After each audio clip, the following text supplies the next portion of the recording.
South Africa's 17-year-long energy shortage makes farmers spend millions supplementing the unreliable national electricity grid with mainly solar power systems or generators running on imported fuel or go bust.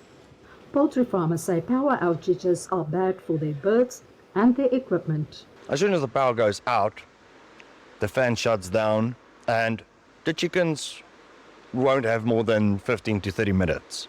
As soon as the electricity comes back again, all your appliances gets over or under voltage. So we need to replace it every year. Despite the dire need, generators and solar systems are too expensive for most South Africans to go completely off-grid. Farmers are hoping nuclear power can help.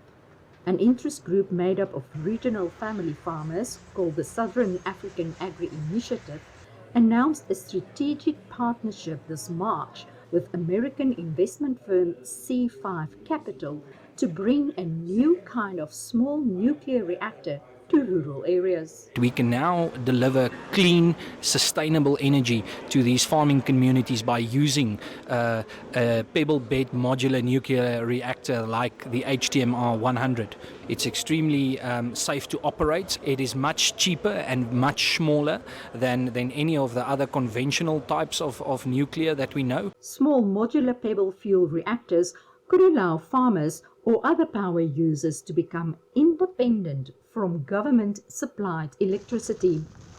South African nuclear firm Stratic Global says its HTMR 100 reactor is relatively simple and easy to build. We decided to develop a small modular reactor that did not need any water and could be taken to where you want the electricity, and it can have its own independent grid of 2 or 5 kilometers in diameter, or it can connect into a national grid. South Africa was the global leader in pebble bed reactor technology, also known as PBMR, but froze development in 2010.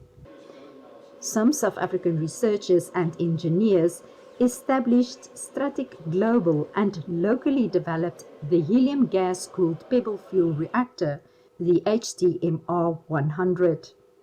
South Africa was also the first to commercially manufacture the tennis ball-sized pebbles, enclosing tiny uranium granules that power pebble fuel reactors. And so South Africa is an ideal country to partner with when it comes to the development of nuclear energy. Despite the global push towards renewable energy, experts say these technologies can still not continuously power the world's electricity grids. So that's why there is renewed interest in having nuclear power onto the grid. Tech advisory firm Koya Capital announced a separate partnership with Stratic Global this April. We also believe this technology is suitable for applications in Asia, Latin America, and even in traditional markets like Europe and the US, where there is demand for a medium-sized solution. Stratic Global hopes to start building its first reactor later this year. Marise de Klerk for VOA News, Pretoria, South Africa.